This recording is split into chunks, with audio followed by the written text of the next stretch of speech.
सूर्य को जल देते हैं तो डाल दे ये 3 चीजें। सरकारी नौकरी, धन, संतान, विवाह, व्यापार, हर इच्छा होगी पूरी। नमस्कार दोस्तों, स्वागत है आप सभी लोगों का एक बार फिर से हमारे चैनल शुभ मंगल में। दोस्तों, अगर हम सूर्य देव को जल देते समय कुछ विशेष बातों का ध्यान रखें तो हमारे जीवन की बहुत सारी समस्याओं से स्वतः ही छुटकारा मिल जाता है। सूर्य देव को जल अर्पित करना बहुत आवश्यक है। मतलब जब हम प्रातःकाल उठते हैं सबसे पहले सूर्य देव के दर्शन करने चाहिए। आप बिना स्नान किए भी मात्र सूर्य देव का दर्शन करें। जहाँ से भी आपके घर के पास से सूर्य दिखाई दे रहे हैं तो आप छत से जाकर सूर्य देव को देखें, उन्हें प्रणाम करें। उगते हुए सूर्य के दर्शन करने से, उनको प्रणाम करने से, नमस्कार करने से आपके जीवन की बहुत सारी समस्याओं से आपको मुक्ति मिल जाती है। और आपको जल ज़रूर अर्पित करना चाहिए, लेकिन जल अर्पित करने से पहले स्नान करना आवश्यक है। जल कैसे अर्पित करना चाहिए जिससे कि आपके जीवन की तमाम तरह की परेशानियों से आपको मुक्ति मिल जाए। अगर आपके विवाह में कोई बाधा आ रही है, मनचाहा विवाह चाहते हैं, मनचाहा जीवन साथी चाहते हैं, कर्ज में डूबे हुए हो, तो धन का अभाव है, व्यापार आपका नहीं चल पा रहा है, या फिर आपकी संतान प्राप्ति में बाधा है, किसी भी प्रकार की आपकी कोई समस्या है, अगर आप सूर्य देव को जल अर्पित करते समय कुछ विशेष बातों का ध्यान रखें तो बहुत ही शीघ्र आपकी समस्या से आपको छुटकारा मिलता है। सूर्य देव को जल अर्पित करने से सरकारी नौकरी में आ रही बाधाएं दूर होती है।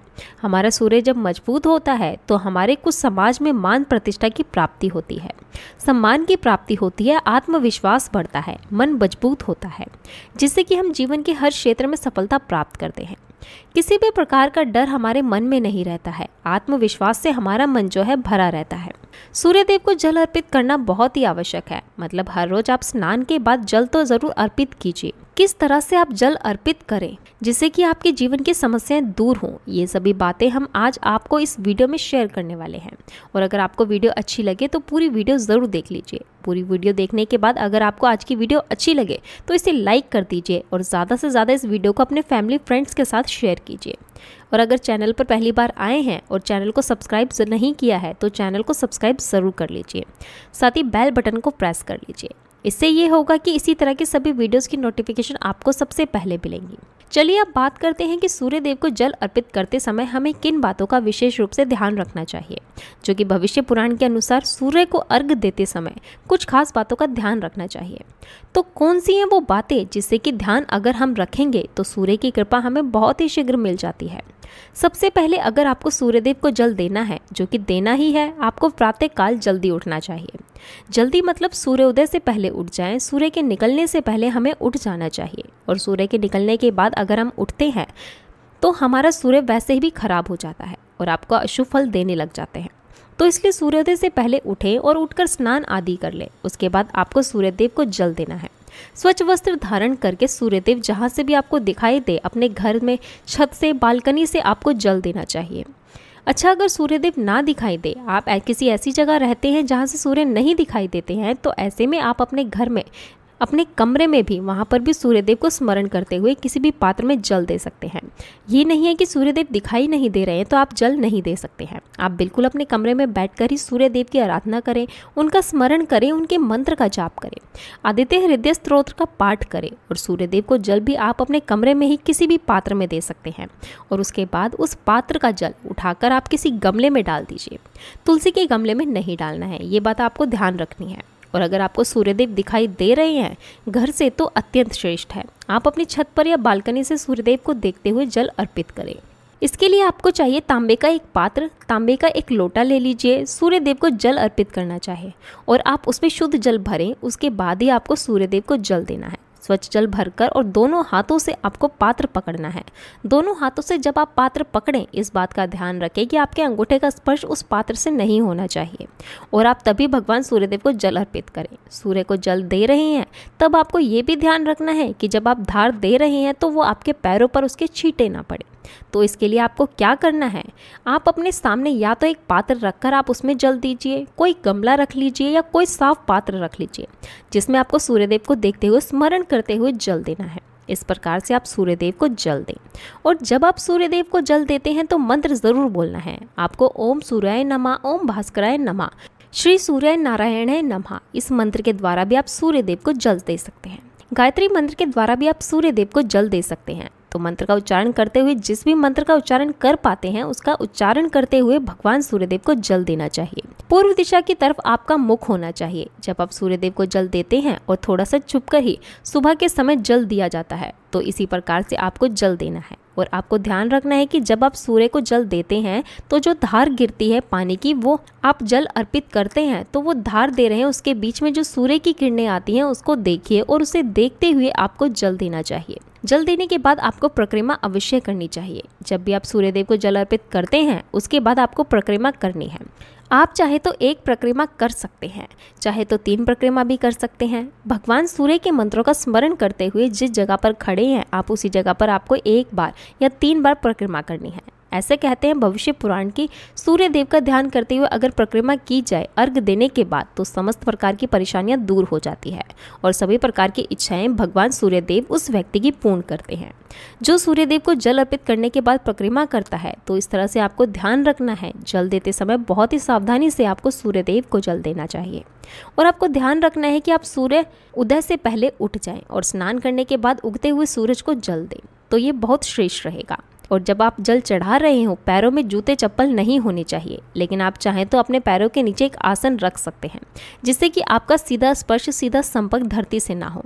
अगर आप रखना चाहें तो रख सकते हैं, अगर ना भी रखें तो भी कोई बात नहीं है, लेकिन अगर आपके पैरों के नीचे आसन होगा तो ज़्यादा अच्छा होगा। लेकिन आप नंगे पैर हैं, चप्पल या जूते नहीं पहने हैं, चप्पल जूते पहनकर जल नहीं देना चाहिए। जल चढ़ाते वक्त आपको ध्यान रखना है कि वो पानी जो आ रहा है उसका स्पर्श आपके पैरों में ना हो। और जब आप जल चढ़ा लेते हैं उस जल का स्पर्श, मतलब जो जल आपने चढ़ाया है नीचे धरती पर है, वहाँ से आपको अपनी 2 उंगलियों से जल देना है और अपने मस्तक पर, अपने हृदय पर लगाना है। इस तरह से आपको सूर्यदेव को जल अर्पित करना है। अब बात करते हैं कि अगर आप धन प्राप्ति की कामना रखते हैं तो किस प्रकार से सूर्यदेव को जल अर्पित करना चाहिए। अगर आपकी धन प्राप्ति की कामना है, कर्ज से मुक्ति चाहते हैं, व्यापार में आपकी तरक्की नहीं हो रही है, लगातार आपको घाटा होता जा रहा है, मतलब आप बहुत अधिक आर्थिक तंगी से परेशान हैं, तो आपको चाहिए कि आप एक तांबे का पात्र लें, आप उसमें अक्षत डालें, रोली डालें और उसके बाद भगवान सूर्यदेव को देखते हुए उगते हुए सूर्य को प्रातःकाल देखते हुए अर्घ्य देना है। ओम सूर्याय नमः, ओम सूर्याय नमः, ओम भास्कराय नमः। इस तरह से मंत्र जप करते हुए आप सूर्यदेव को अर्घ्य दें। इस मंत्र का यथासंभव आप जाप करें। जब आप इसका जाप करेंगे सूर्यदेव की कृपा आपको उतनी अधिक प्राप्त होगी और सूर्य मजबूत होंगे तो आपको धन लाभ भी होगा, कर्ज से भी मुक्ति मिलेगी और व्यापार में अगर कोई परेशानी है तो उससे भी आपको मुक्ति मिलती है। दोस्तों, ये कर्ज से मुक्ति का धन लाभ का सर्वश्रेष्ठ उपाय है, आपको ज़रूर करना चाहिए। अगर आपके विवाह में किसी प्रकार की बाधाएं आ रही हैं, मनचाहा जीवन साथी चाहते हैं, तो आपको चाहिए कि आप एक तांबे के पात्र में जल दें और उसमें आपको कनेर का पुष्प डालना है। पीला कनेर का पुष्प ले सकते हैं आप, और आंवले का रस चाहिए, आंवले का रस ले लीजिए और हल्दी का पाउडर, ये तीनों चीज़ें आप उस पात्र में डालें और इस जल को आप सूर्य देव को देखते हुए सूर्य के मंत्रों द्वारा ओम सूर्याय नमः, ओम भास्कराय नमः, इस मंत्र के द्वारा आपको जल देना है और ये आपको हर रोज करना है। तो आप रविवार से शुरू कर दें जल देना। अगर आप पहले से नहीं दे पा रहे हैं तो रविवार से शुरू कर दें और ये तीनों चीज़ें आपको जल में डालनी है। और मन चाहे जीवन साथी की कामना या फिर शीघ्र विवाह की कामना से आपके सूर्यदेव को प्रणाम करके ये उपाय करना है। बहुत ही शीघ्र आपको सूर्यदेव की कृपा मिलती है और आपके विवाह में आ रही बाधाएं दूर होती हैं। अगला जो उपाय है संतान प्राप्ति के लिए या दाम्पत्य जीवन को सुखमय बनाने के लिए कौन सा उपाय करना चाहिए, इस प्रकार से सूर्यदेव को जल देना चाहिए। अगर आपके संतान प्राप्ति में बाधा आ रही है तो आपको चाहिए कि आप तांबे के पात्र में शुद्ध जल भरें, उसमें आपको थोड़ा सा रोली भी लेनी है और लाल कनेर का पुष्प लेना है। आप भगवान सूर्यदेव को जल अर्पित कीजिए। लाल पुष्प, अक्षत और रोली, ये तीनों चीज़ें आपको जल में डालनी है। उसके बाद भगवान सूर्यदेव को जल अर्पित करना है। ओम सूर्याय नमः, ओम भास्कराय नमः, या गायत्री मंत्र का भी आप जाप कर सकते हैं और ब्रह्म स्वरूपिणी श्री सूर्य नारायण नमः, इस मंत्र के द्वारा भी आप सूर्यदेव को जल दे सकते हैं। इस तरह से आपको जल देना है और इस उपाय से आपके विवाह में आ रही रुकावटें, आपके संतान प्राप्ति में जो बाधाएं आ रही हैं, चाहे विवाह में जो परेशानियां आ रही हैं, जैसे कि आपके दाम्पत्य जीवन में मधुरता नहीं है, वो भी इस उपाय को करने से आपको दाम्पत्य जीवन में मधुरता होगी, संतान की प्राप्ति होगी।